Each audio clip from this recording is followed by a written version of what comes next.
Muy buenos días para todos. Un cordial saludo. Bienvenidos a esta conferencia Observatorio de la Libertad Religiosa en América Latina. Esta conferencia será a cargo de Denis Petri. Entonces saludamos al secretario de Educación de Manizales, Francisco Arturo Vallejo García, al presidente del Consejo de Manizales, Andrés Sierra Serna, a la directora de Asuntos Religiosos del Gobierno Nacional, Lorena Ríos, y al director de la Fundación de la Plataforma para la Transformación Social, docente en The Hack University of Applied Sciences y la Universidad Latinoamericana de Ciencia y Tecnología de Costa Rica. Además es consultor internacional e investigador, Denis Petri, quienes nos acompañan hoy. Asimismo, saludamos a los docentes y directivos docentes de las instituciones educativas oficiales de Manizales y a todas las personas que a esta hora se conectan a través de nuestro Facebook Live de la Secretaría de Educación de Manizales. Entonces, para iniciar, saludamos al presidente del Consejo de Manizales, el concejal Andrés Sierra Serna, quien tiene unas palabras para todos ustedes. Bienvenido, concejal. Bueno, muchas gracias. Buenos días para todos los invitados en la mañana de hoy. Saludo especial para el secretario de Educación, doctor Francisco Vallejo, para Denis. Un gusto volver a tenerlo aquí en Manizales, hablando de libertad religiosa. Y pues obviamente saludo especial para todos nuestros docentes y directivos docentes de las instituciones educativas de Manizales. Me siento muy feliz de que estemos hoy en este evento, puesto que desde el Consejo de Manizales hemos venido liderando ya desde hace un buen número de años, más o menos desde 2013, 2014, la inclusión de la libertad religiosa en cada una de las esferas de lo público. La creación de la política de libertad religiosa fue un hecho en Manizales, afortunadamente, desde el año 2017, una de las primeras políticas de libertad religiosa en el país y un modelo a nivel de Latinoamérica. Pero asimismo hemos venido avanzando en propuestas en el plan de desarrollo que han permitido, permiten y permitirán que la libertad religiosa se mantenga en la agenda pública y que la libertad religiosa genere lo que estamos buscando, que es respeto y tolerancia por todas las personas. En este caso, obviamente, hacia ustedes, respetados rectores y docentes, la invitación es para que la libertad religiosa también esté en nuestras instituciones educativas de la ciudad. Esto fue una propuesta que nosotros hicimos en el plan de desarrollo, que queremos formar los docentes y los directivos docentes de las instituciones educativas de nuestra ciudad, con el ánimo de que la ley de libertad religiosa, la ley 133 del 94, no sea una ley de papel, sino que realmente sea una ley que se ejecute y que tenga vida. Y es que lamentablemente en el país hay muchas leyes de papel, y ustedes, respetados docentes, son los llamados a hacer de esta ley una realidad.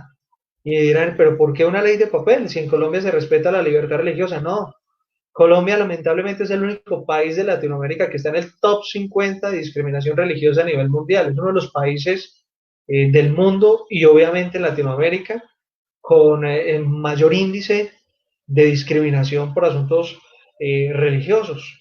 Y esto se debe a que, por lo general, nuestra consideración es que cada uno puede creer lo que quiera, pero en la realidad no es así. Y ustedes docentes, hoy queremos invitarlos, yo quisiera de todo corazón invitarlos para que ustedes en esas instituciones educativas promuevan el respeto y la tolerancia para quien tiene uno u otro credo o para quien no cree en nada, porque eso es la libertad religiosa, es permitir que haya tolerancia, que haya respeto, que haya inclusión y no exclusión. Que la clase de educación religiosa que se imparte en las instituciones educativas del país pues sea acorde a lo que dice la norma. Que en Manizales la clase de religión sea una clase inclusiva, no para impartir un dogma religioso específico, sino que sea realmente esa clase de religión el espacio para hablar de los valores que de verdad unen la religión. Porque lamentablemente tengo que decirlo, muchos niños, a pesar de que es algo, un problema de discriminación que está poco relacionado. Muchos niños lo sufren. Cuando en la clase de religión el docente se enfoca en un credo, desde que el docente dice es que hay que pintar, dibujar o hacer X o Y imagen, sin considerar el credo religioso del niño. Y cuando el niño dice, pero es que este no es mi credo, el profesor a lo que atina a decir muchas veces, sí, ese no es tu credo, pero esta es la tarea y hay que hacerla, así no creas en ello. Y consideramos que ese no es el camino tiene que ser un camino de inclusión, un camino de diálogo, un camino donde no se atente hacia las creencias propias de ese niño, de ese joven, de ese educando. Y repito, ese camino está enmarcado en los valores, profesores, rectores, y a eso queremos invitarlos para que los proyectos educativos institucionales que ustedes desarrollan y que obviamente incluyen el área de educación religiosa estén enfocados hacia la formación en valores, porque eso sí une las religiones, porque la Biblia está cargada de valores y eso es lo que le hace falta a este país, que hablemos de esos lindos valores que están ahí en la Biblia, del amor, de la honestidad, de la empatía, del respeto por el otro, de la tolerancia. Eso es lo que necesita nuestro país. Nuestro país necesita exaltar la religión, pero no por un credo religioso, sino porque esos valores que impregnan las religiones es lo que buscamos y esos valores son transversales a todas las religiones, no un dogma específico, sino a todas las religiones.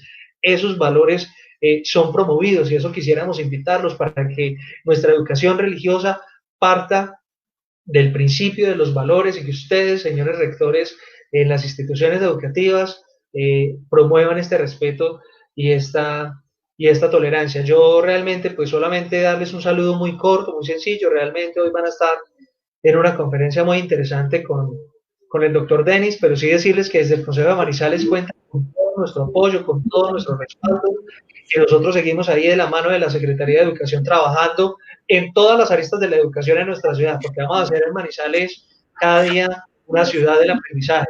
Pero también decirles que hoy el tema que nos convoca no es un tema de menor importancia, es un tema sumamente importante, es el tema que nos va a ayudar a que el país no se destruya, es el tema que nos va a ayudar a que el país salga adelante, porque necesitamos es valores y tolerancia, y la religión así los promueve y los genera. Así que esta es la invitación desde el Consejo de Manizales, un saludo especial para todos, les agradezco estos minutos, a la doctora Lorena Ríos, que la veo también que está conectada, saludo especial, nuevamente gracias por estar aquí en Manizales acompañándonos, nuevamente al doctor Denis y al secretario de Educación, gracias por este espacio y trabajando por el negocio de nuestra ciudad. Un saludo especial para todos, por el resto de día.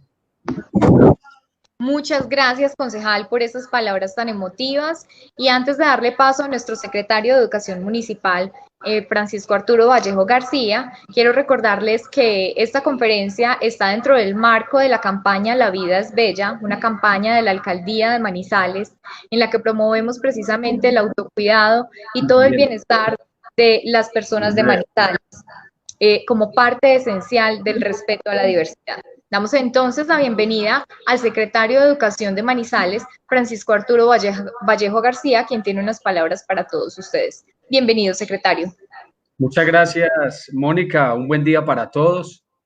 Manizales, como ciudad mundial del aprendizaje, abre todos estos espacios, porque es importante tener la postura de la diversidad religiosa y entender que la religión no es una cátedra para evaluar los pensamientos de los estudiantes en el sentido estricto de a qué religión pertenecen. No, la religión nosotros la entendemos en la ciudad del aprendizaje como buscar el desarrollo espiritual de cada una de las personas, independiente de su creencia religiosa, de su Dios, de sus valores, en ese aspecto tan grande como son las múltiples religiones que hay en Colombia y en Latinoamérica. Por eso aquí desde Manizales le damos un gran saludo a Andrés Sierra, nuestro presidente del Consejo de Manizales, a Lorena Ríos, la directora de Asuntos Religiosos del Gobierno Nacional, y al doctor Denis Petri, el director de la Fundación Plataforma para la Transformación Social. Y esta es una transformación social, doctor Denis, una transformación social que tenemos que dar porque América Latina es digamos, de las regiones que no ha avanzado muy rápido en esta libertad religiosa. Todavía encontramos muchos sitios de Colombia y América Latina que son muy conservadores y donde un estudiante de una institución educativa a veces puede ser satanizado porque sus padres lo levantaron y lo criaron con determinada religión que es válida dentro de la diversidad porque nadie tiene la última palabra y nadie puede decir cuál Dios es mejor que el otro, sino todos somos una fuerza cosmológica donde el importante es ayudar al prójimo, creer en ellos. Por eso, bienvenidos todos a esta conferencia de Observatorio de la Libertad Religiosa para América Latina y bienvenido, doctor Denis, y que estamos muy a la expectativa de su conferencia. Un abrazo para todos desde Manizales, Caldas, Colombia. Muchas gracias, secretario, por esas palabras tan emotivas para todas las personas que a estas horas se conectan a nuestro Facebook Live de la Secretaría de Educación de Manizales. A continuación, entonces, saludamos a Lorena Ríos, directora de Asuntos Religiosos del Gobierno Nacional, quien hablará de la importancia de la política pública nacional de libertad religiosa. Bienvenida, Lorena. Muchas gracias, un saludo muy cordial a todos los presentes, a los secretarios de despacho que también acompañan esta dinámica, al presidente del Consejo, a los invitados y ponentes internacionales. De verdad muy felices de ver concretarse lineamientos de política pública nacional en Manizales.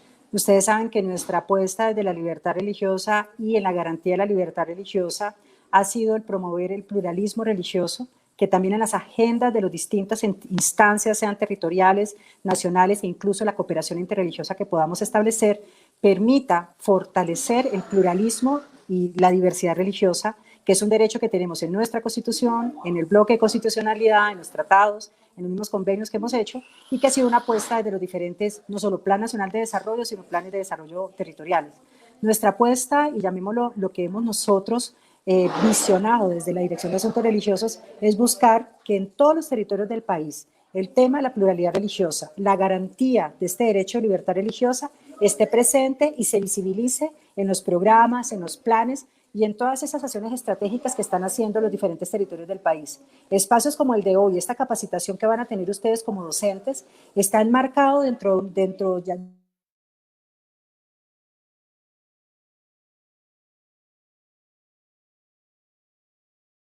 que estén vinculadas con toda la línea educativa puedan ayudarnos a promover y garantizar que el pluralismo religioso es una realidad en el país y es nuestro propósito que sea reflejado en las apuestas educativas, en los lineamientos que se adopten por los entes territoriales y también los programas.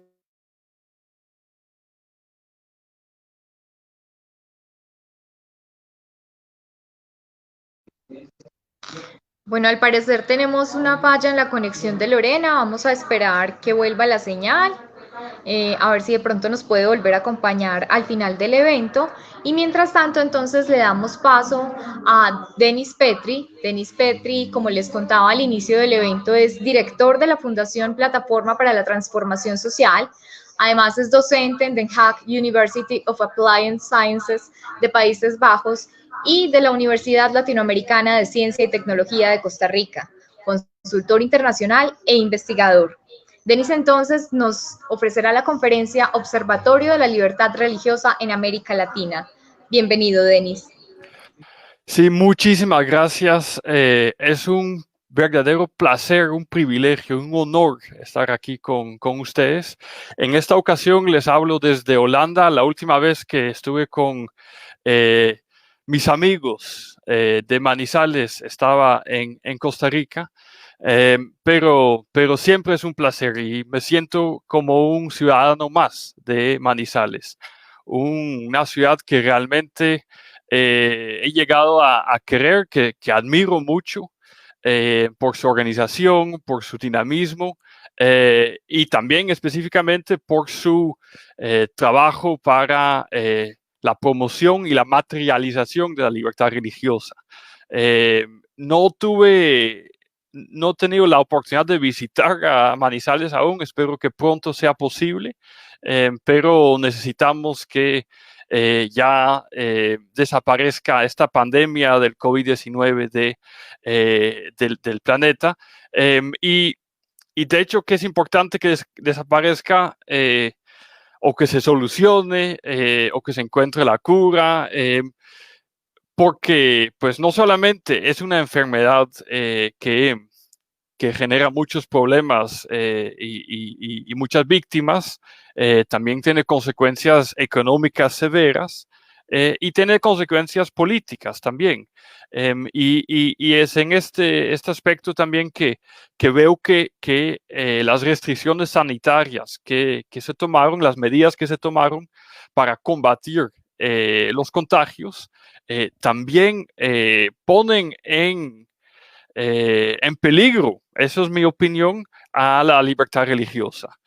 Porque hay ciertas dimensiones de la libertad religiosa, en particular la libertad de culto, que están siendo limitados debido a esas medidas. Ahora, esas medidas pueden estar perfectamente justificadas porque hay una emergencia sanitaria. Sin embargo, no podemos cerrar los ojos ante las restricciones que imponen sobre el ejercicio colectivo de la libertad religiosa. Eso es un tema que me parece importante mencionar. Entonces, aquí simplemente me gustaría empezar saludando a mis ilustres compañeros aquí en la mesa virtual, desafortunadamente, el doctor Francisco Vallejo, secretario de Educación del municipio de Manizales, el doctor Andrés Sierra, presidente del Consejo de Manizales, la doctora Lorena Ríos, directora de Asuntos Religiosos del Gobierno Nacional de Colombia, y también a la moderadora, también la saludo.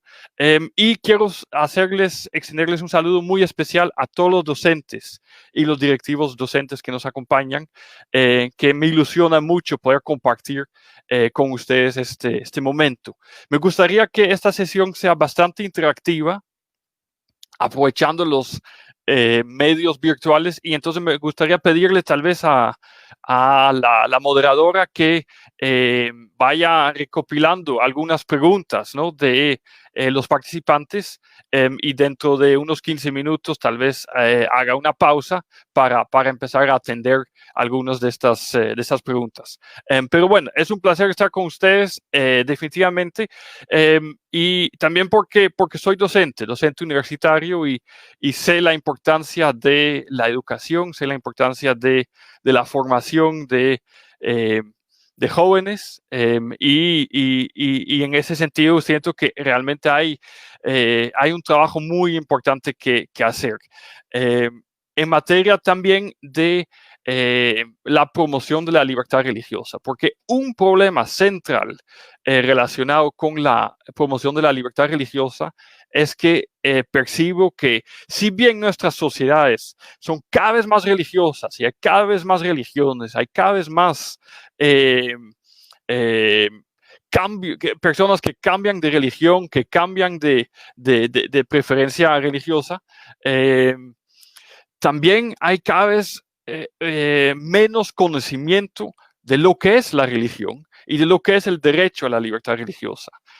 Y entonces creo que es fundamental que los docentes trabajen para promover mayor entendimiento de qué es la religión, qué es importante para personas religiosas, cuáles son sus derechos y cómo se interpreta, cómo funciona el derecho a la libertad religiosa. Porque es mi opinión, siento que realmente no se entiende del todo bien.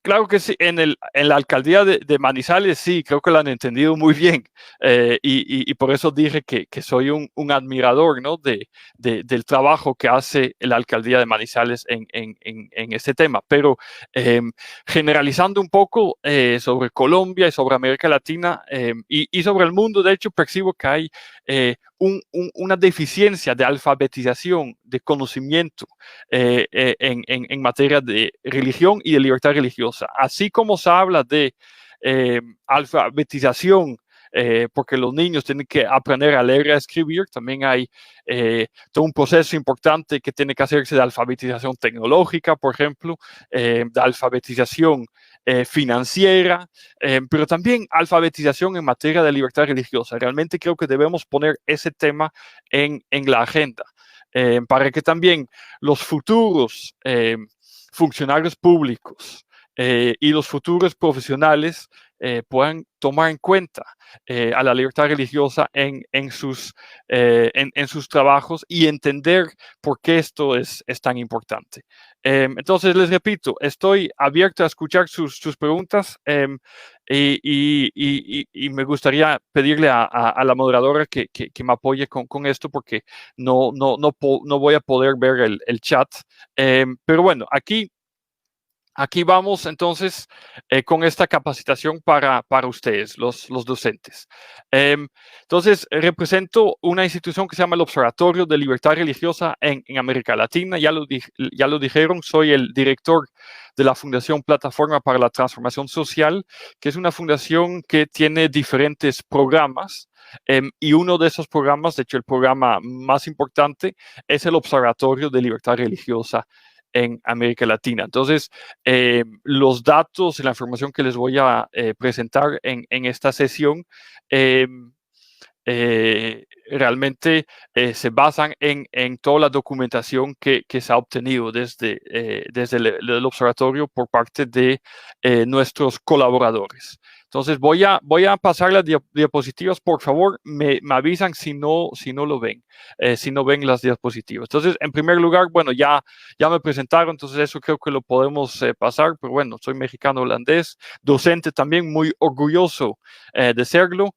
Director de la Fundación Plataforma para la Transformación Social y fundador del Observatorio de Libertad Religiosa en América Latina. Vamos a tratar de circular esta diapositiva también con ustedes porque incluye algunos enlaces que les pueden servir posteriormente, porque de hecho que la página web del Observatorio de Libertad Religiosa, olire.org, la sección en español, tiene muchísimo material que puede aprovecharse en las aulas y los docentes los pueden utilizar para preparar sus clases. Y también estamos completamente dispuestos, ¿no?, a responder a solicitudes muy puntuales de información. Con mucho gusto colaboramos con esto. Entonces, vamos a ver si confío que se pueden ver, se pueden apreciar las diapositivas. Voy a seguir entonces. El Observatorio de Libertad Religiosa en América Latina tiene 3 ejes de acción, 3 ejes de intervención. El primero es monitorear, que es donde documentamos el estado de la libertad religiosa en América Latina principalmente.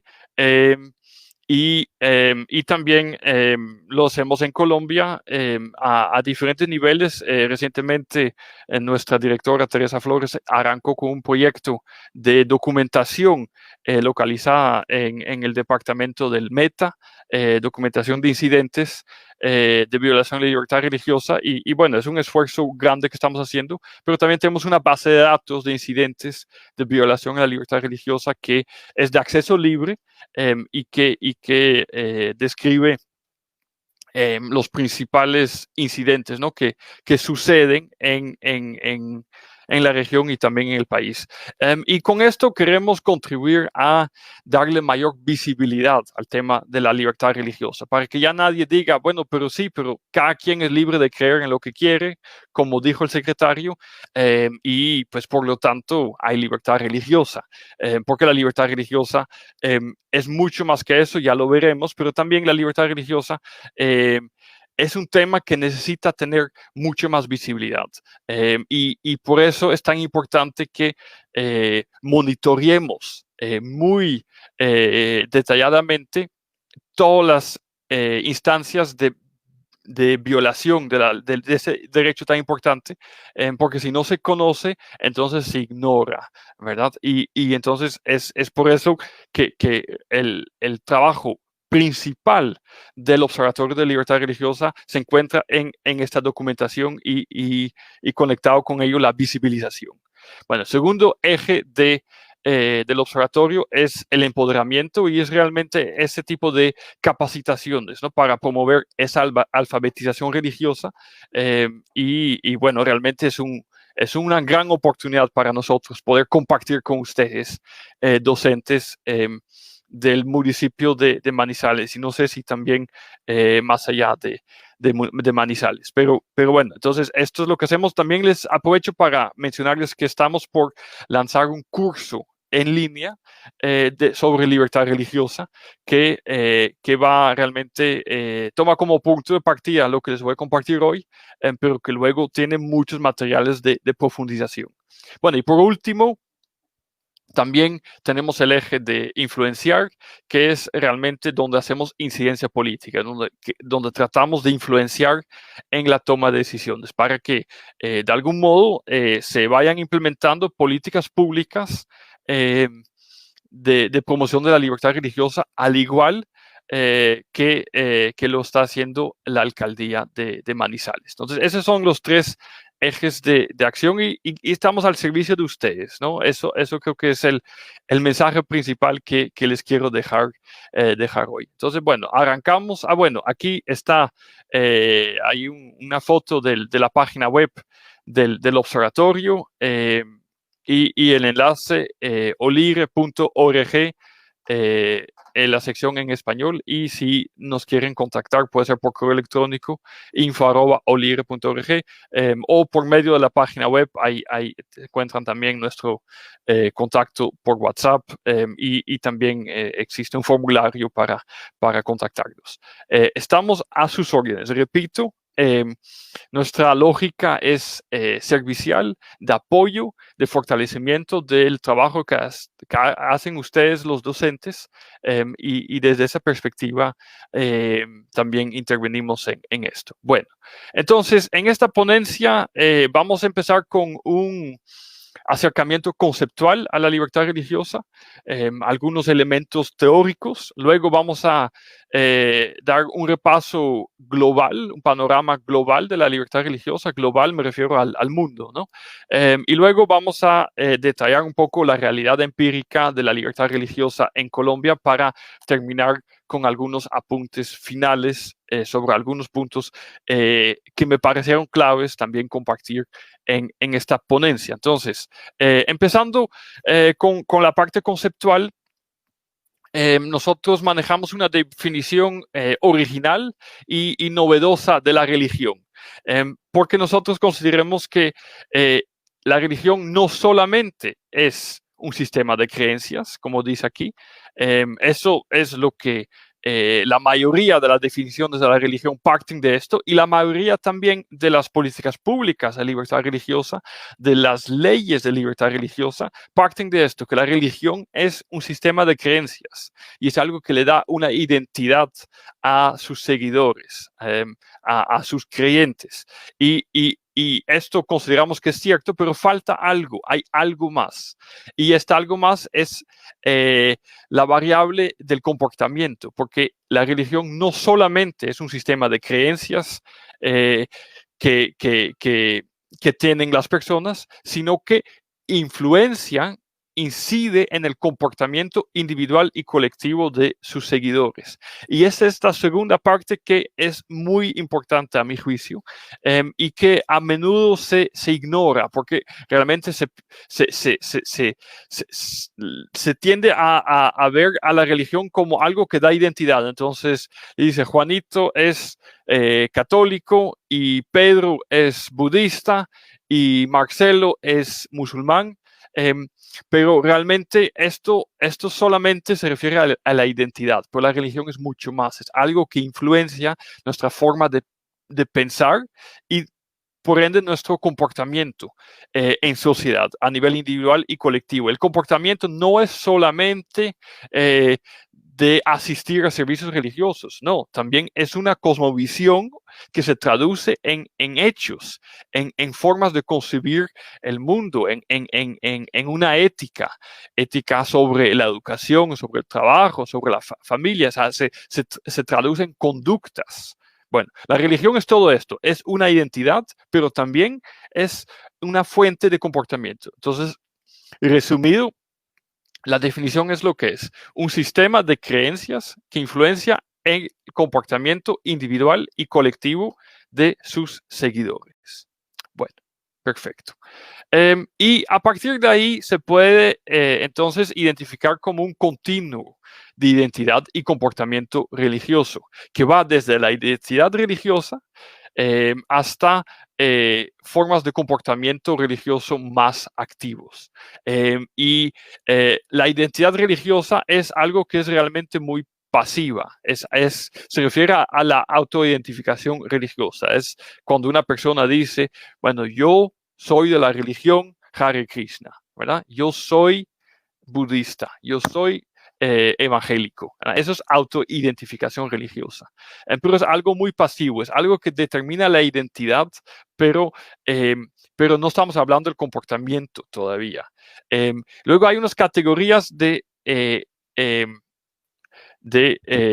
comportamiento religioso que llamo semiactivo. Empezamos con la participación religiosa, que es realmente la asistencia a servicios religiosos, ¿verdad? Eso es como la forma más visible, la más inmediata, ¿no? de comportamiento religioso. Es relativamente pasivo, pero bueno. Hay un involucramiento en servicios religiosos. Y luego también en la misma categoría está todo el tema del estilo de vida religioso, que tiene que ver con la pregunta si las convicciones religiosas inspiran el actuar de la persona. Entonces, por ejemplo, si las creencias religiosas de una persona le enseñan que no debe consumir alcohol, ¿verdad? Esto influencia su estilo de vida, ¿verdad? Son ese tipo de cosas que estoy hablando.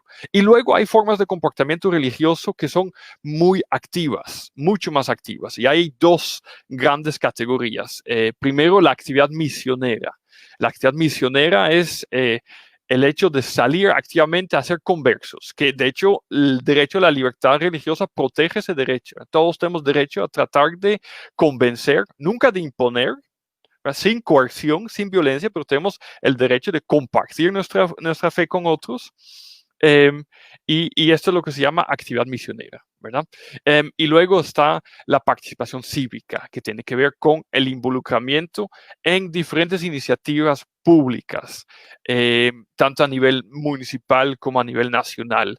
Entonces, la participación en política, la participación en debates, la participación en proyectos sociales, proyectos humanitarios, y consideramos que es una forma de comportamiento religioso inspirado por convicciones religiosas, porque justamente muchas de las personas religiosas consideran que es lo que tiene que hacer. Por ejemplo, si una persona tiene convicciones religiosas muy, muy fuertes con respecto a la justicia social, por ejemplo, entonces es muy lógico que esta persona quiera tener una participación activa en programas, en organizaciones, en iniciativas que promuevan la justicia social. Entonces, eso es lo que describe este continuo.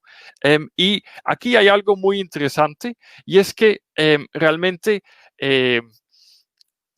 las encuestas indican algo clave, y es que, bueno, voy a tomar el ejemplo del cristianismo, el cristianismo entendido en un sentido amplio. Entonces me refiero tanto a católicos como a protestantes, que se conocen también como evangélicos, y también ortodoxos y no afiliados, toda la gran familia cristiana.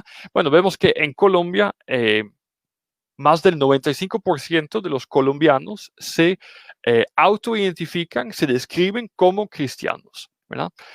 Pero es algo relativamente pasivo, porque si vemos la asistencia frecuente a servicios religiosos, a iglesias, a cultos o misas católicas, cultos evangélicos o misas católicas, vemos que apenas el 50% de los colombianos asisten con frecuencia a la iglesia. Entonces los demás sí se consideran cristianos, pero realmente no tienen una participación activa. Y los que responden sí a la pregunta si sus convicciones religiosas inspiran su estilo de vida es un 39%. Es un grupo aún más pequeño. Y luego, cuando vemos la actividad misionera y la participación cívica, pues vemos que es un porcentaje aún menor, 15% y 13% respectivamente, lo cual quiere decir que las personas que practican activamente su fe realmente son pocas. Y entonces, por eso es importante no solamente observar la autoidentificación religiosa, porque los temas de identidad, pues realmente esto aplica a todo el país y no hay tanta diferencia. Obviamente, hay minorías religiosas, personas que tienen otras creencias, pero 95% es realmente, no es un porcentaje que dice mucho porque es prácticamente todo el mundo, pero cuando observamos comportamientos, formas de comportamiento religioso semiactivo o activo, pues ya vemos que ahí hay una diferencia importante. Y también es importante no solamente por los números, sino porque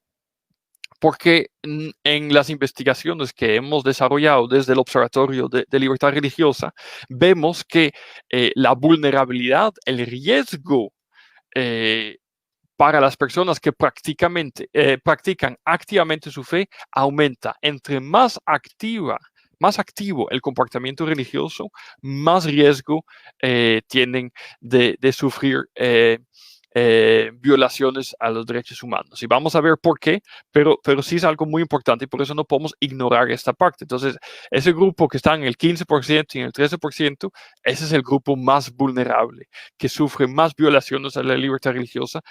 Y de hecho, es por esto que Colombia tiene un puntaje tan alto en la lista mundial de persecución, porque justamente aquí se encuentran bastantes incidentes, como lo mencionó el presidente del Consejo Municipal de Manizales. Bueno, entonces, quiero seguir rápidamente con la base realmente, y creo que esto se le puede compartir ya a muchos estudiantes a todos los niveles. Es el artículo 18 de la Declaración Universal de Derechos Humanos, que es un artículo que tiene mucha influencia moral y mucha influencia normativa, porque recordemos que en la Constitución del 91 de Colombia se incluyó el derecho a la libertad de culto, libertad religiosa, pero también me parece que fue la Ley de Libertad Religiosa del año 1994 que realmente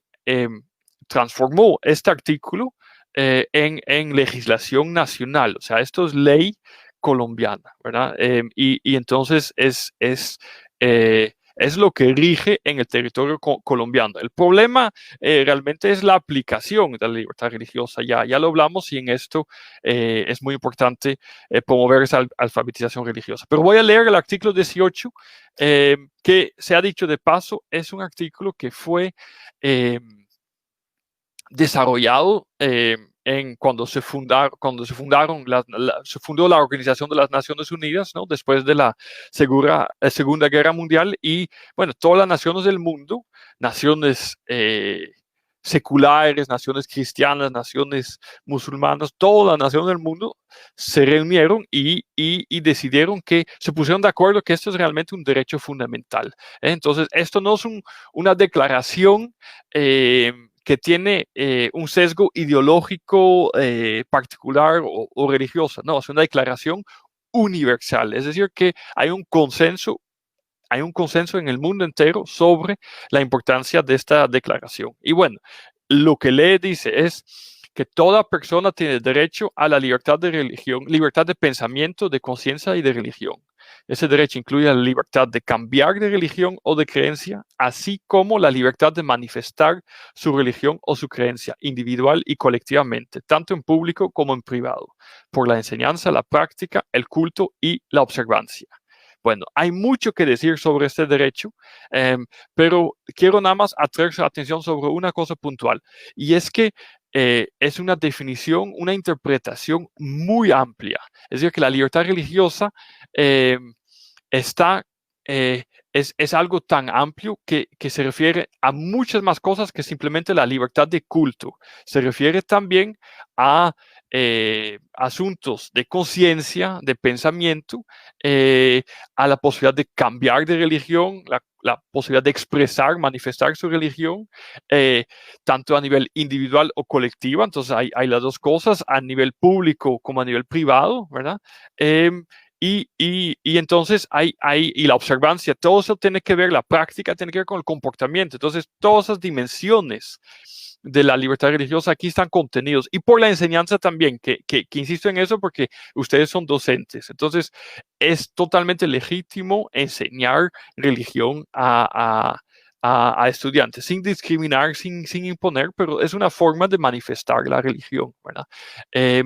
Y entonces, por eso es que decimos que la libertad religiosa es un derecho multidimensional, es decir, que tiene múltiples dimensiones, individuales, colectivas, públicas, privadas, que tiene que ver con identidad, con comportamiento, que tiene que ver con expresión religiosa en el ámbito público, privado, etcétera, etcétera. O sea, es algo sumamente amplio. Y entonces les invito a que realmente consideren la amplitud de este derecho, porque muchas veces de forma errónea se restringe simplemente a la identidad o o al tema de la libertad de culto. Pero hay mucho más que esto, porque hay, como lo vamos a ver, hay expresión religiosa en todas las áreas de la vida, en todos los espacios de la sociedad, y en todas esas áreas la libertad religiosa debe ser respetada, debe ser protegida. Entonces, ya casi vamos a hacer una pausa para atender algunas de sus preguntas, pero primero quiero presentarles este esquema, que es un esquema muy, muy útil. Bueno, sobre la Declaración Universal de Derechos Humanos, también quiero realmente invitarlos a ustedes, docentes, de compartir este artículo con sus estudiantes, con sus alumnos, y de irlo meditando, detallando cada línea, cada aspecto, para ver, tratar de entender, ¿no?, en qué, o llevar a los estudiantes a entender todas las implicaciones, todas las dimensiones de este artículo. Creo que eso sería un ejercicio muy, muy valioso. Bueno, entonces, aquí para observar desde esta perspectiva multidimensional de la libertad religiosa, aquí podemos entonces estudiar, bueno, los diferentes círculos de la sociedad. Es una forma de organizar la sociedad, y vemos que, bueno, hay muchos círculos. La sociedad puede organizarse bueno, puede analizarse como un conjunto de círculos interrelacionados, pero si vemos cada círculo por separado, podemos ver que existe el círculo de la familia, el círculo de la iglesia, o si equivalente en otras religiones, ¿verdad? El círculo de la mezquita, la sinagoga, eso no importa, el templo religioso. Luego está el círculo social, que tiene que ver con la salud y la educación, el círculo empresarial, el círculo cultural, que tiene que ver con los medios de comunicación y el arte, y luego, por último, el círculo de gobierno. Bueno, aquí hay algo muy interesante, y esto lo que quiero realmente dejarles es que hay y tiene que haber libertad para que se pueda expresar la religión en cada uno de estos círculos. Y esto realmente es una aplicación directa de la Declaración Universal de Derechos Humanos, el artículo 18 que les acabo de presentar. Entonces, podemos ver que hay expresión religiosa en cada uno de estos círculos, y entonces debemos de asegurarnos que se respete este derecho de expresión religiosa en todos esos círculos, ¿verdad? Y entonces vemos que, por ejemplo, bueno, en la familia, el derecho a la libertad religiosa incluye, por ejemplo, el derecho de padres de educar a sus hijos en función de sus propias convicciones religiosas, ¿verdad? Bueno, el círculo de la iglesia, eso está muy, muy claro, porque a esto nos referimos con el concepto de libertad de culto, pero es mucho más que esto. Hay expresión religiosa en otros círculos. Círculo de salud, círculo de educación, también círculo empresarial, y también el círculo de gobierno. Y insisto en esto porque muchas veces se dice que la libertad religiosa es algo que debe mantenerse en la vida privada.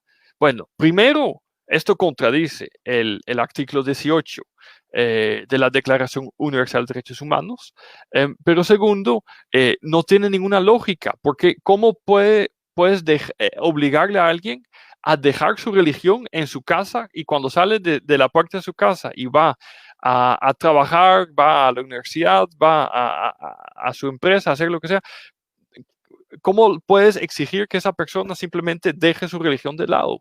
Pues no tiene ningún sentido. O sea, puede expresar y vivir su religión también en la salud, también en la educación, donde quiera se encuentra. Es un derecho humano. ¿Ok? Y aquí no estamos hablando de imponer religión, ¿verdad? Pero sí de vivir la religión como cualquier persona lo desea. Otra cosa que es importante es que deba haber como una separación entre esos círculos. Entonces, no queremos que el gobierno intervenga en el círculo de la familia para restringir la libertad religiosa, o que el gobierno intervenga al interior en los asuntos internos de la iglesia, porque eso restringe la libertad religiosa. Entonces, esto es una herramienta muy importante para explicar las múltiples dimensiones de la libertad religiosa, pero también para observar en qué círculos hay restricciones de la libertad religiosa y estas restricciones, que estas tengan un origen legal o en las prácticas, en la cultura, esas restricciones deben de eliminarse. Es algo que es muy importante considerar. Bueno, entonces aquí voy a hacer una pequeña pausa para atender eventuales preguntas. No sé si la moderadora me ayuda tal vez leyendo unas 2, 3 preguntas y yo las puedo ir contestando. Por favor, le agradezco. Claro que sí, Denis. Bueno, la primera pregunta la hace María del Pilar Gutiérrez. Ella pregunta, ¿cómo se puede aplicar el derecho a la libertad religiosa en una institución de corte confesional sin que esto genere prejuicios ni rótulos para los no practicantes? Ok, perfecto, muchas gracias. Bueno, a la profesora María, pues le quiero contestar que la libertad religiosa, pues ya repitiéndome un poco, pero pues es algo que tiene muchas dimensiones, pero también que debe de respetarse en el sector de educación, ¿verdad? Y esto tiene realmente dos dimensiones, dos componentes relacionados con su pregunta. Primero, que existe el derecho de tener y o sea, pueden existir escuelas, instituciones educativas confesionales. O sea, esto es algo que debe de respetarse. Y hay muchas voces que consideran que no, que consideran que la educación debe ser pública y secular, y cuando dicen secular, pues también implican prácticamente que debe de ser atea, y no tiene por qué ser así. O sea, la educación obviamente tiene que cumplir con ciertos estándares de calidad y bueno, las secretarías de educación pues tienen que velar por esa calidad, pero pueden existir instituciones educativas confesionales. Bueno, y en el derecho colombiano eso ya está bien establecido.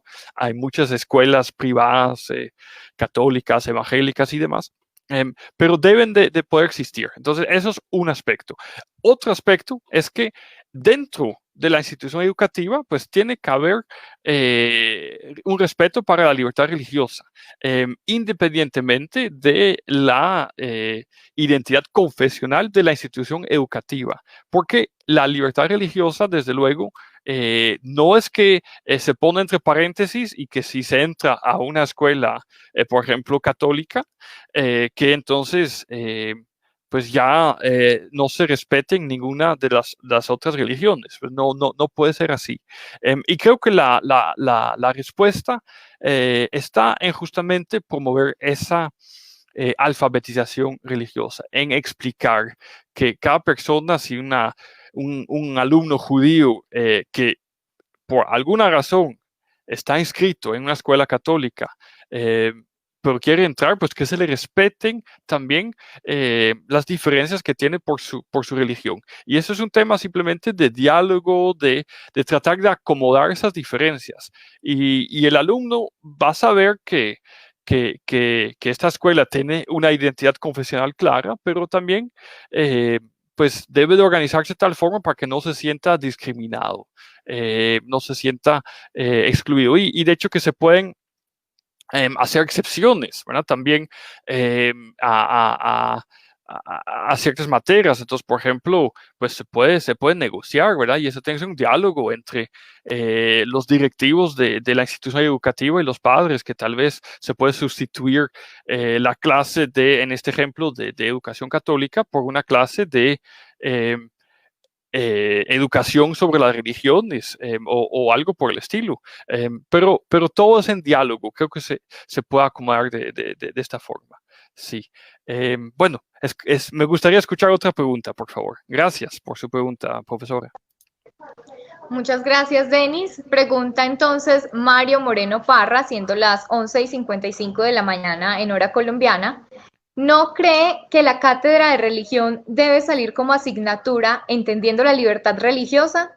¿Es mejor dejarla opcional para quienes quieran compartir un espacio religioso? Bueno, eso va en el sentido, y gracias, profesor Mario, por su pregunta. Esto va en el sentido de lo que les decía, ¿no? Que la cátedra de religión puede...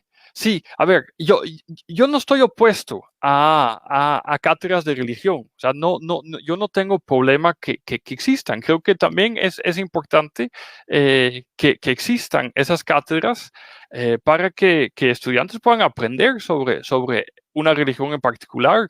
Esto no lo veo como problemático, siempre y cuando no sea algo impuesto, ¿verdad?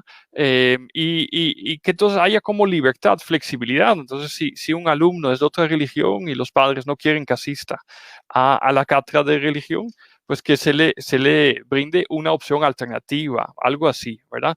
Entonces, bueno, dejarlo opcional se puede, pero sí tiene que haber enseñanzas sobre las religiones y también tiene que haber enseñanzas sobre la libertad religiosa, o esto tiene que estar integrado en alguna de las otras asignaturas. Entonces, eh, eh, yo consideraría que se puede dejar obligatorio, pero con la posibilidad de que estudiantes puedan negociar alguna opción alternativa acorde con sus creencias. Sí, pero muchas gracias por su pregunta.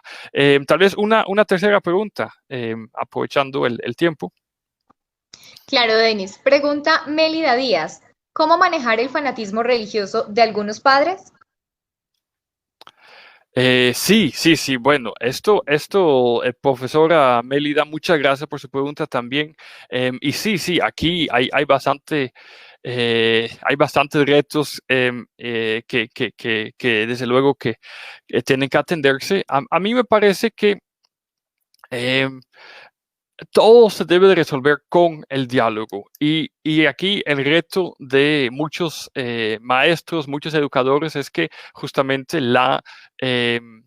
ese reto, ese imperativo de promover una alfabetización religiosa, de tolerancia, ¿no? de respeto al pluralismo, etcétera, también tiene que ir dirigido hacia los padres. Y yo sé que los docentes no lo pueden hacer solos, pero creo que perfectamente se podrían organizar sesiones, talleres para padres de familia donde se hablan de estos temas de libertad religiosa y se explican las diferentes dimensiones de la libertad religiosa, y la importancia de la tolerancia. Y lo interesante de esto es que cada quien puede seguir siendo igual de fanático, o sea, igual de emocionado por su religión, pero también entender que no la pueden imponer y no la pueden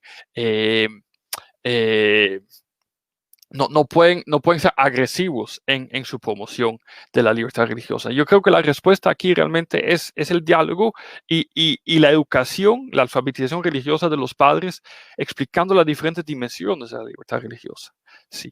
Bueno, muy bien. Muchas gracias por sus preguntas. Por el tiempo voy a seguir porque pero dentro de unos 15 minutos tal vez hacemos otra ronda de preguntas si lo desean. Bueno. Entonces, aquí seguimos con, los principales instrumentos de monitoreo de la libertad religiosa. Aquí les presenté en esa diapositiva los principales instrumentos que, se ha dicho de paso, son documentos públicos, ¿no? Que pueden ser descargados por internet y son herramientas que también se pueden utilizar para socializar con los padres de familia, justamente para combatir el fanatismo religioso que pueden tener. Entonces son instrumentos interesantes. Muchos de esos también tienen traducciones al español. Y bueno, si realmente quieren tener acceso a buenos datos, pues recomiendo visitar la página web del Observatorio de Libertad Religiosa en América Latina, porque ahí hay muchos recursos que perfectamente pueden ser utilizados para informar y educar a padres de familia también. Y de hecho aquí los menciono rápidamente, pero nosotros tenemos muchas matrices con las puntuaciones de países latinoamericanos en diferentes indicadores de evaluación de la libertad religiosa. Tenemos también una matriz donde comparamos todas las disposiciones constitucionales. Estamos trabajando en otro proyecto donde ya queremos hacer una compilación, una base de datos de diferentes leyes a diferentes niveles y políticas públicas de libertad religiosa como un recurso que pueden aprovechar. Y luego, bueno, hay varios otros datos que tenemos y también nuestra propia base de datos de incidentes violentos que también les mencioné, justamente para dar a entender, ¿no?, lo que sucede a estudiantes y pues también a padres de familias. Esos recursos están a su disposición y cuando les pueda compartir esta presentación, pues ahí les van a aparecer los enlaces también. O pueden acceder directamente a ellos navegando a olire.org, Observatorio de Libertad Religiosa, ¿verdad? Ok. Entonces, aquí les presento un panorama, ¿no?, que compara diferentes países del mundo del involucramiento del gobierno, del Estado en la religión. Y bueno, vemos que en el mundo casi más o menos un cuarto de los países tienen religión oficial, pero ahí hay diferentes escenarios. Hay países que tienen religión oficial, pero donde no hay discriminación religiosa, y hay países donde no hay religión oficial, pero donde sí hay discriminación religiosa.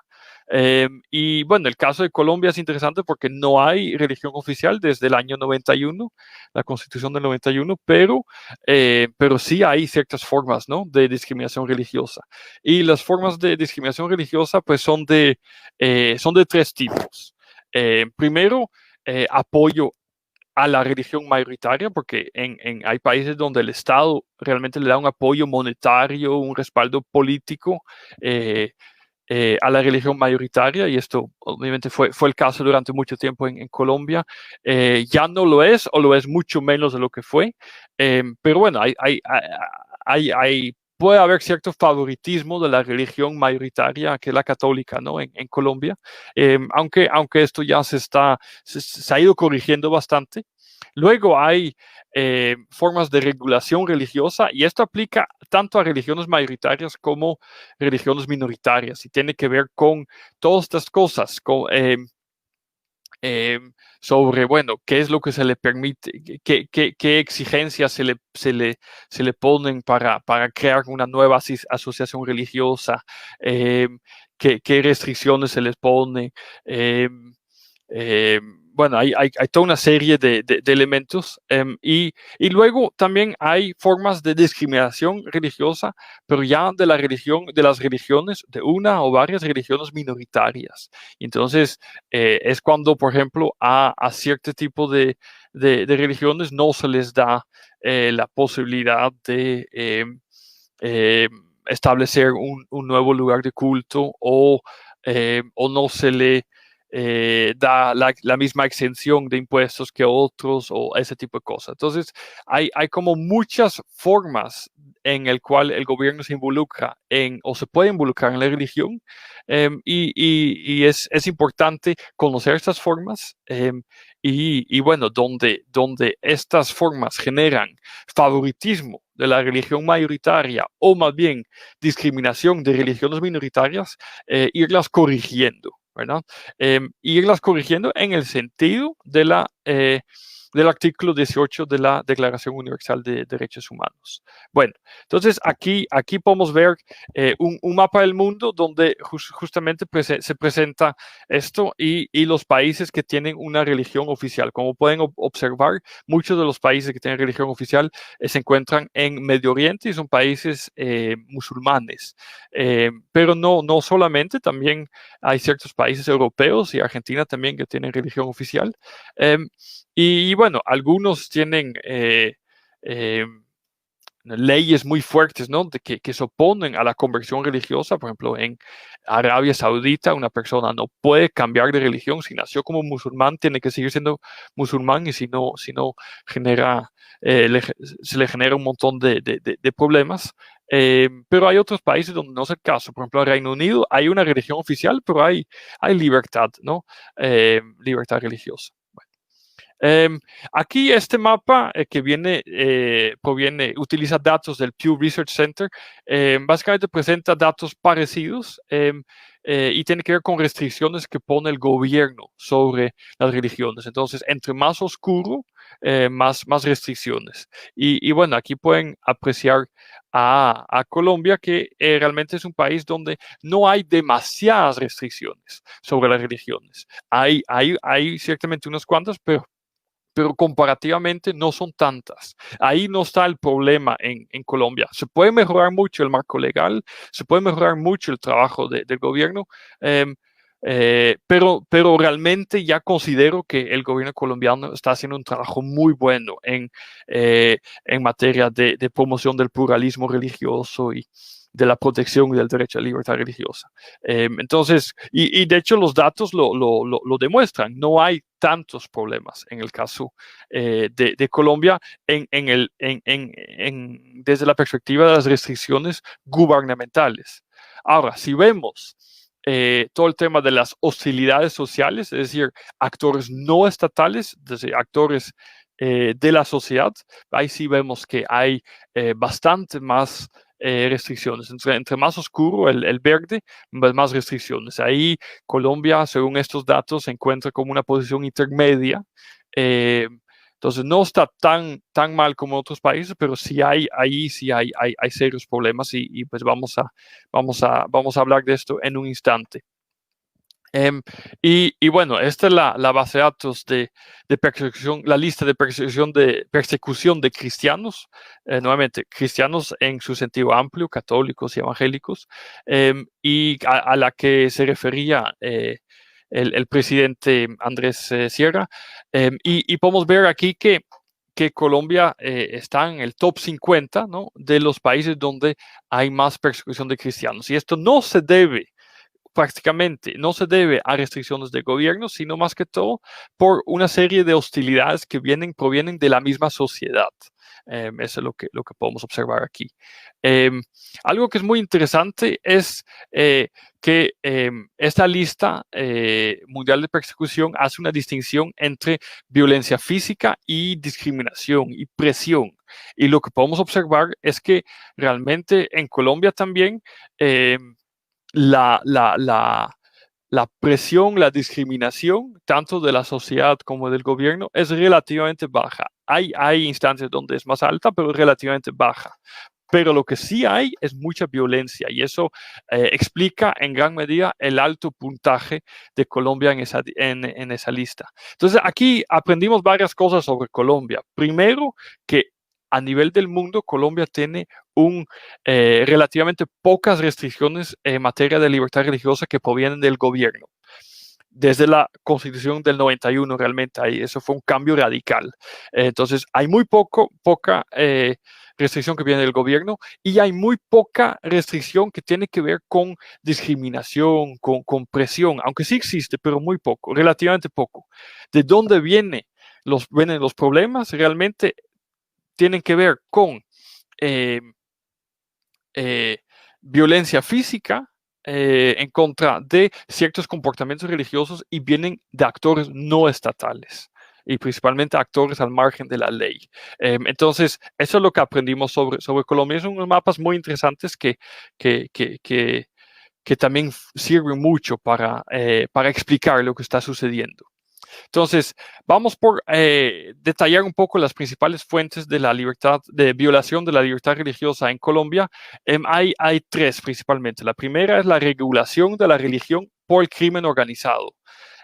Y crimen organizado lo entiendo en un sentido amplio. Me refiero a las guerrillas, me refiero a los paramilitares y me refiero a las bandas criminales. O sea, esto es un conjunto de grupos al margen de la ley que restringen bastante la libertad religiosa de muchas personas, en particular cuando personas religiosas se oponen a sus intereses.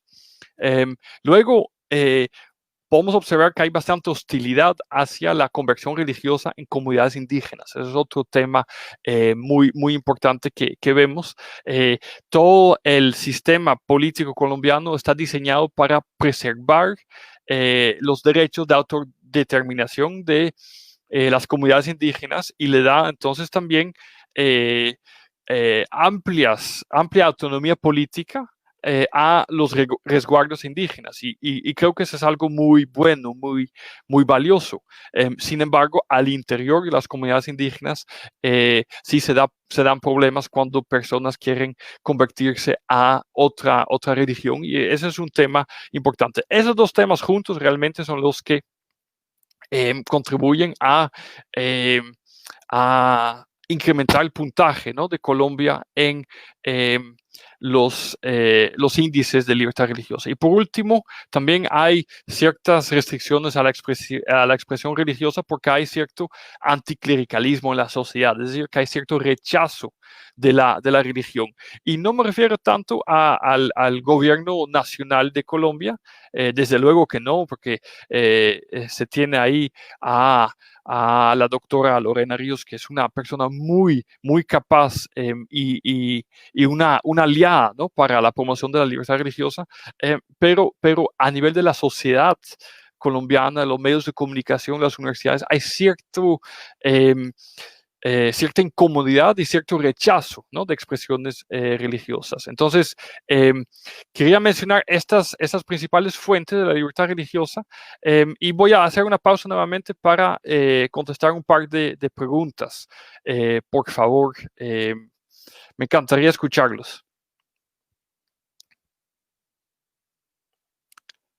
Se encuentra la moderadora Mónica, me parece que es. Sí. Claro que sí, Denis. Bueno, continuamos entonces con preguntas. Andrea Gómez López pregunta, ¿considera importante pensar a qué llamamos religión? ¿Qué significado tiene eso? ¿Qué tiene que ver con lo sagrado? Ya Eliade dio luz sobre la religión como manifestación de lo sagrado. En esta sociedad occidental, artificial, producida, ¿qué nos queda de sacro? ¿O ya todo lo hemos profanado? Muchas gracias, profesora Andrea, por su pregunta. Sí, estoy totalmente de acuerdo que debemos de considerar y integrar qué tiene que ver con lo sagrado. Y ahí está la dificultad, ¿no?, de todo lo que tiene que ver con la alfabetización religiosa, porque justamente muchas personas no entienden lo sagrado y el valor que puede tener lo sagrado para personas religiosas. Entonces estoy totalmente de acuerdo que debemos pensar en esto y también exigir un respeto para lo que personas religiosas consideran como sacro. Totalmente de acuerdo. Y siento que este respeto se puede perder. Se puede perder porque justamente hay muchos funcionarios públicos, muchos intelectuales, muchos académicos, periodistas, líderes de opinión que no entienden lo sagrado, lo sacro y que por lo tanto no le dan importancia en las políticas públicas y sí es fundamental. Entonces, esto también es una dimensión de la religión que debemos de contemplar. Sí, estoy totalmente de acuerdo, profesora. Sí, gracias por su pregunta. Otra pregunta, por favor. Bueno, la siguiente pregunta es de Adriana María Grajales Cuervo. Ella pregunta, ¿qué opina sobre la declaración de la ONU con relación a la religión universal que se propone? Bueno, muchas gracias, profesora Adriana. Yo no tengo conocimiento, la verdad, de esta declaración con relación a la religión universal, eh, pero no sé si se refiere a la religión, a que la ONU quiere promover una religión universal, porque si este fuera el caso, pues no estaría de acuerdo, porque realmente hay un pluralismo de religiones, todos creemos en cosas distintas y pues no podemos aceptar religiones, así que se nos imponga una religión y que nos digan, esa es la religión universal. Entonces, no, a mí me parece que eso inclusive contradice el derecho a la libertad religiosa y me preocuparía bastante si esto fuera cierto. Pero muchas gracias por su pregunta. Vamos con una tercera pregunta, por favor. Bueno, Denis, en este momento no tenemos más preguntas del público. Ok, perfecto. Pues muchas gracias. ¿Usted quiere?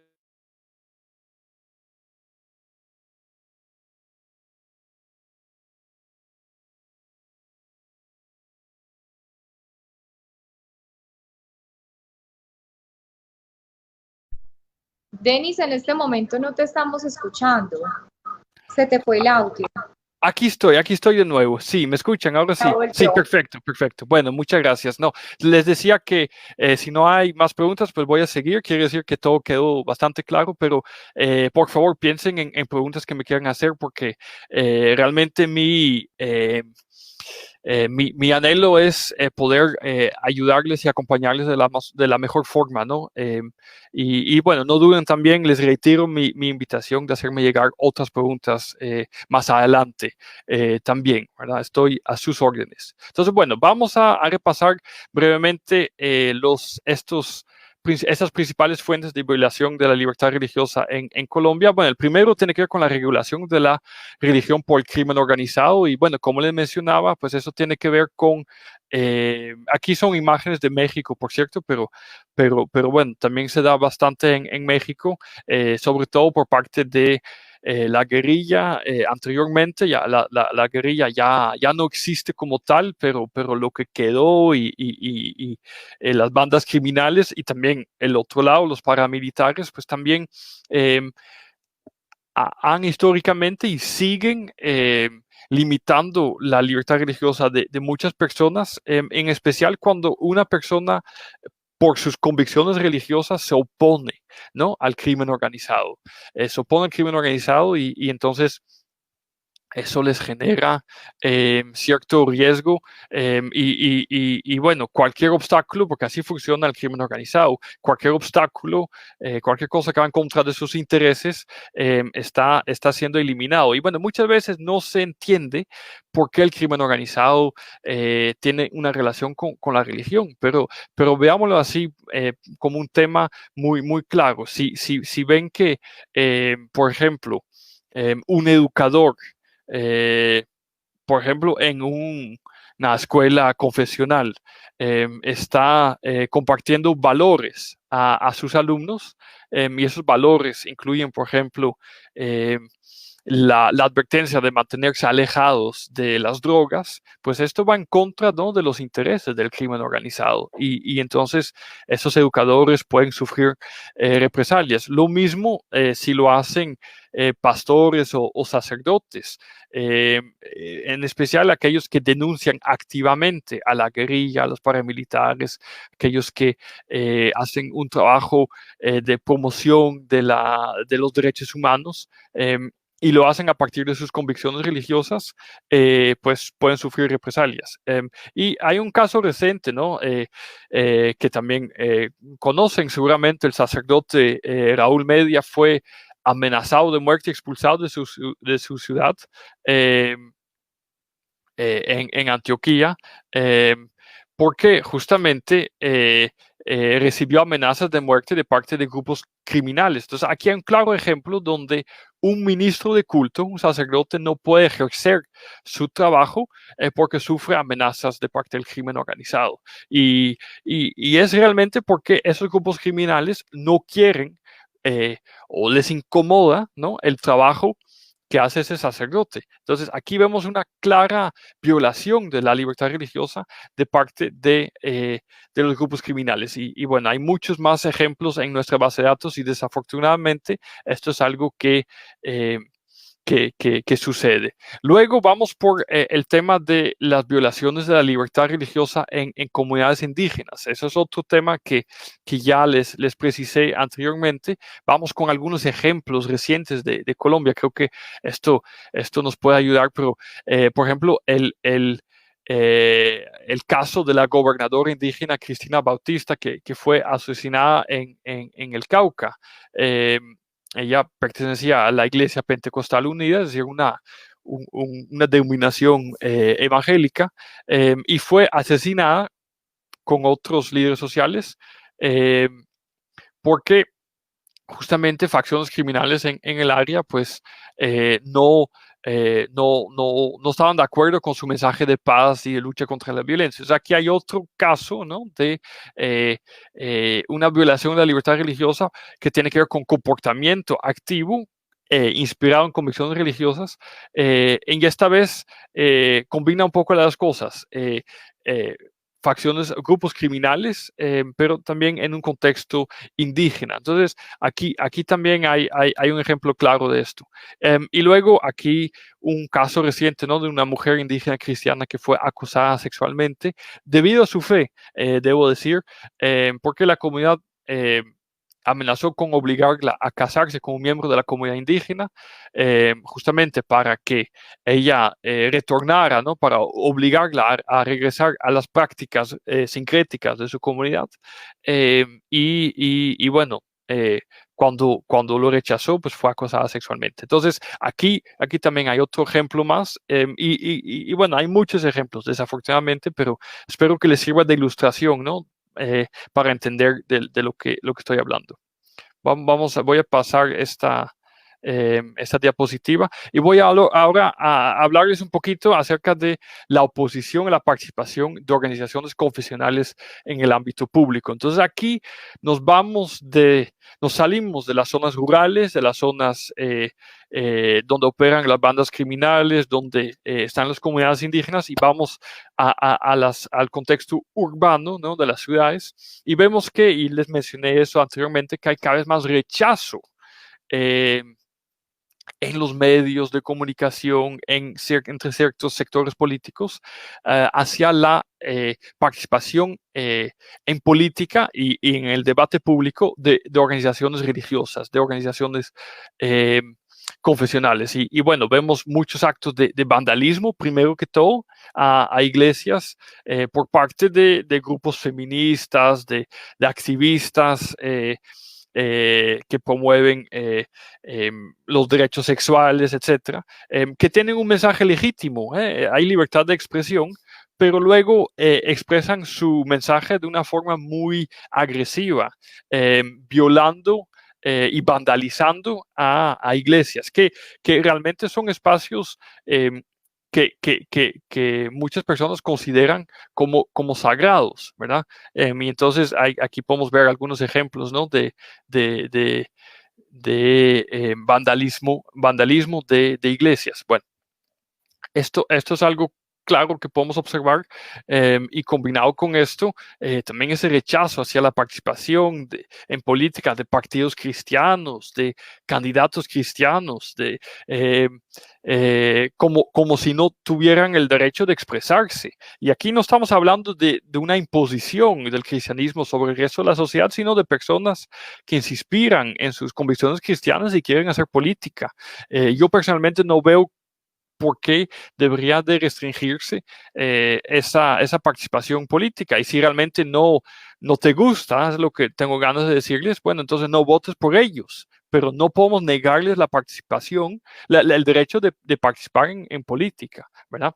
Entonces hay mucha oposición en esto que se percibe que en años recientes y también en el último proceso electoral de Colombia, las elecciones generales, ¿no?, para para presidentes y presidente de la República, y también la elección anterior, el referendo nacional sobre el acuerdo de paz, pues hubo mucho rechazo, mucha violencia retórica al interno del Congreso y también en la sociedad colombiana, que en lo personal me genera cierta preocupación, porque no se respeta la libertad de expresión, no se respeta la libertad religiosa realmente, el derecho de cualquier persona de participar en ese tipo de acciones. Y entonces aquí un ejemplo reciente, la catedral vandalizada durante una marcha política en la famosa Catedral Primada, ¿no? Donde, bueno, marchistas, activistas, arrojaron objetos y pintaron las paredes de este lugar que es tan sagrado y tan importante para el sector católico, ¿no? Entonces, esas son cosas que sí son bastante violentas y que no pueden existir, ¿no? En un país como Colombia, que es un país democrático y que realmente tiene una trayectoria muy buena, ¿no? En materia de libertad religiosa, pero estas cosas manchan esa trayectoria. Entonces, aquí voy a parar un momento, nada más para consultar si hay preguntas. Si no, sigo para ya cerrar con los apuntes finales. Mónica, no sé si hay preguntas o no. No hay más preguntas, Denis. Ok, perfecto. Entonces voy a seguir. Muchas gracias, muy amable. Voy a seguir y ya voy con lo último para también respetar el tiempo. Dejar nada más muy claro este concepto, ¿no? Que me parece fundamental también explicarlo bien, explicarlo correctamente a estudiantes en nuestras instituciones educativas, que la separación entre la Iglesia y el Estado, que es un principio muy bueno, que significa que el Estado no está subordinado a la Iglesia, pero también implica que el Estado no puede intervenir en los asuntos internos de la Iglesia. Ese principio de la separación entre Iglesia y Estado es un principio muy importante, muy valioso y que debe de ser protegido. Pero no lo mismo que el principio de separación entre fe y política. Y es decir, lo que quiero decir con eso es que cualquiera debe de tener la libertad de hacer política a partir de sus convicciones. Y con eso no se está violando el principio de separación entre la Iglesia y el Estado, no se está promoviendo una subordinación de la sociedad a alguna creencia religiosa, simplemente se está diciendo que personas que tienen convicciones religiosas pueden participar en política, de la misma forma que lo pueden hacer comunistas, se inspiran en la ideología, en la fe comunista, diría, para hacer política, o liberales que se inspiran en la ideología liberal para hacer política. De la misma forma, personas religiosas pues se inspiran en su fe para hacer política. Pues esto realmente no debería de ser ningún problema, siempre y cuando no haya subordinación de una institución a otra. Entonces, esto es una diferencia que muchas veces no se entiende y no se explica bien, ¿verdad? Y entonces usa el argumento de la separación entre la Iglesia y el Estado para decir no pueden haber candidatos cristianos, por ejemplo. O por ejemplo, con este argumento, pues se le dijo al presidente de la República de Colombia que no puede expresar sus preferencias religiosas por medio de Twitter. No sé si se acuerdan del caso que se dio hace unos meses. Bueno, esto es algo bastante fuerte, o sea, porque no se le permite a un servidor público expresar sus propias convicciones religiosas. A mi criterio, eso va en contra del derecho a la libertad religiosa. Y nuevamente, no estamos hablando de que el presidente de la República va a imponer su fe católica al resto de la sociedad.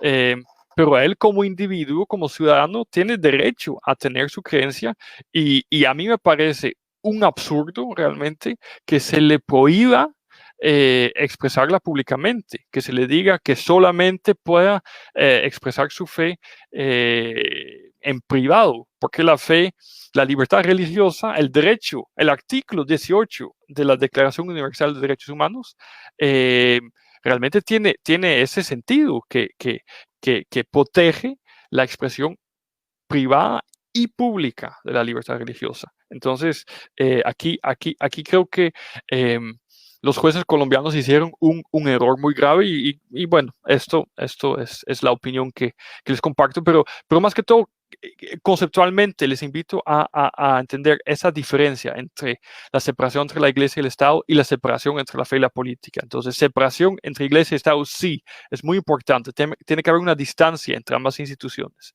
pero individuos religiosos que quieren hacer política a partir de sus convicciones, esto no se le puede limitar. Y esa es la interpretación, eso lo digo basado en una interpretación del derecho internacional, de la Declaración Universal de Derechos Humanos de la ONU. Okay. Vamos a pasar, bueno, les quiero mencionar rápidamente algunos elementos sobre la importancia de documentar incidentes de violación de la libertad religiosa. Y también les invito a ustedes como docentes a hacerlo. Si se encuentran con algún incidente, alguna cosa que sucede en sus instituciones educativas, les voy a pedir que nos lo reporten. Que lo reporten también a las autoridades, pero que también lo reporten a nosotros en el Observatorio de Libertad Religiosa. Esto es muy importante. ¿Por qué es importante? Porque lo que no se documenta no existe, no se visibiliza. Y empecé esta presentación diciendo que es tan importante que se documenten estos incidentes. Entonces, y aquí hay un dato clave, y eso se refiere a México, pero es un país muy parecido a Colombia en muchos aspectos, y donde dice que el 94% de los delitos no se reportan. Eso incluye delitos de violación de la libertad religiosa, ¿verdad? O sea, no es que todos tengan que ver con libertad religiosa, pero bueno, la gran mayoría de los delitos no se reportan y entonces como si no existieran. Y entonces así se llega a la conclusión de que no hay ningún problema en materia de libertad religiosa. Y pues sí lo hay, porque les mencioné todos los ejemplos, pero aún no tenemos el panorama completo. Entonces necesitamos que se documenten esos incidentes y les quiero invitar a que nos ayuden a hacerlo. Y también les quiero invitar a que les enseñen a sus alumnos, a sus estudiantes, a también hacerlo. Es clave que lo hagan porque es lo que le toca a cualquier ciudadano, ¿no? Hacer ese trabajo, porque así trabajamos juntos para promover una sociedad mejor y podemos promover mayor pluralismo y respeto al pluralismo, respeto de la diversidad religiosa, más tolerancia, ¿verdad? Bueno,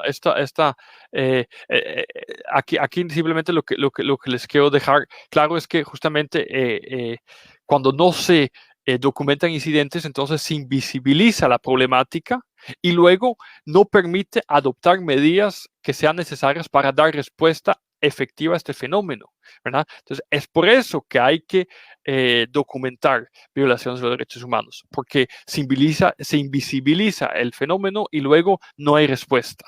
No hay respuesta y entonces el problema sigue, se mantiene, ¿verdad? Ok, entonces eso, quiero insistir en esto. Entonces, por eso se dice, ¿verdad?, que el buen manejo de la información sobre derechos humanos, en este caso libertad religiosa, es esencial en cualquier lucha por la justicia y la paz. Y le agregaría que es esencial para la promoción de la democracia, ¿no?, en nuestras sociedades, mayor calidad de la democracia. Y bueno, en eso estamos. Se ha recorrido mucho camino, pero queda también mucho camino por recorrer. Y entonces, por eso es importante documentar estos incidentes. Hay una herramienta que nosotros tenemos un formulario para denunciar, para reportar violaciones a la libertad religiosa que pueden obtener en la página del Observatorio de Libertad Religiosa, y les invito a que vayan a esa página y a que la usen y que la usen. Cada vez que hay un incidente, rellénenla que es de su conocimiento con los datos que tengan y nosotros lo trataremos de investigar. Pero por favor, usen esta herramienta.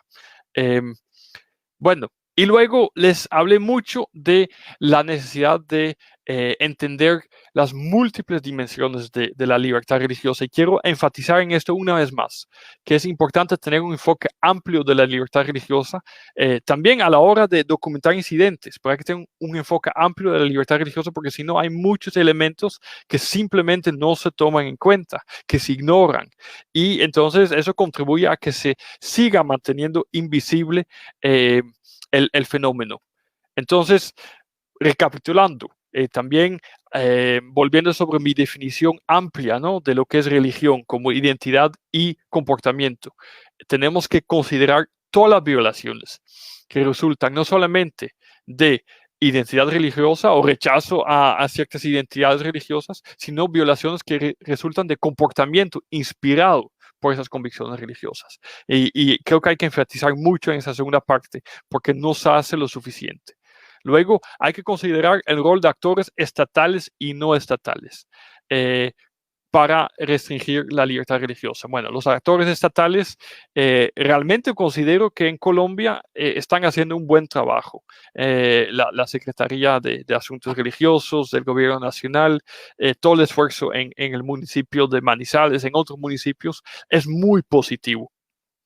Pero también tenemos que estar atentos a lo que hacen los actores no estatales. Y ahí me refiero a los grupos criminales específicamente, pero también me refiero a lo que está sucediendo en las comunidades indígenas, porque ahí también hay violaciones de la libertad religiosa que son preocupantes. Y luego también considero que debemos de estar atentos a todos esos actores que expresan que no puede haber participación pública de actores religiosos. Entonces me refiero a estos actores, no todos los feministas, no todos los activistas de derechos sexuales, pero aquellos que además de expresar sus puntos de vista, también quieren callar, obstaculizar a actores confesionales y limitan su derecho de expresarse en el debate público, porque esto no puede existir. Entonces, debemos de considerar esto y luego todos los líderes de opinión que dicen no, pues no debería haber participación en política de actores confesionales, pues realmente ellos tienen que volver a interpretar, ¿no?, la Declaración Universal de Derechos Humanos, el artículo 18. Entonces hay que considerar esto, considerar la multidimensionalidad de la libertad religiosa, es decir, que la libertad religiosa no solamente se vive en el lugar de culto, se vive también en la familia, en la escuela, en la universidad, en el trabajo, en el gobierno. Ahí hay expresión religiosa. Y entonces cuando hay restricciones a la libertad religiosa en cualquiera de esos ámbitos, de cualquiera de esas dimensiones, pues no, debemos estar muy vigilantes para que esto no suceda. Entonces, bueno, con esto termino. Les agradezco muchísimo por la oportunidad a mis amigos de Manizales. Realmente reitero mi disposición a ayudarles. Les invito a visitar la página web del observatorio que aquí está en la pantalla y bueno, me pongo nuevamente a sus órdenes, agradeciendo nuevamente la invitación. Y pues si lo desean también puedo contestar otras preguntas, pero si no me despido y devuelvo el micrófono. Muchísimas gracias, que estén muy bien, les deseo un excelente día y desde ya también un excelente fin de semana. Muchas gracias. Denis, muchas gracias por esta conferencia tan espectacular, conferencia Observatorio de la Libertad Religiosa en América Latina. Muchas gracias por haberle dado respuesta a todas las preguntas que tenían nuestros docentes y directivos docentes de las instituciones educativas oficiales de Manizales. Entonces, con esta conferencia y con esta intervención de Denis, le damos fin a este magno evento de la Secretaría de Educación. Muchas gracias a todas las personas que estuvieron conectadas a través del Facebook Live de la Secretaría de Educación. Los llevamos en el corazón de esta alcaldía y con ustedes seguramente seguiremos construyendo una Manizales mucho más grande.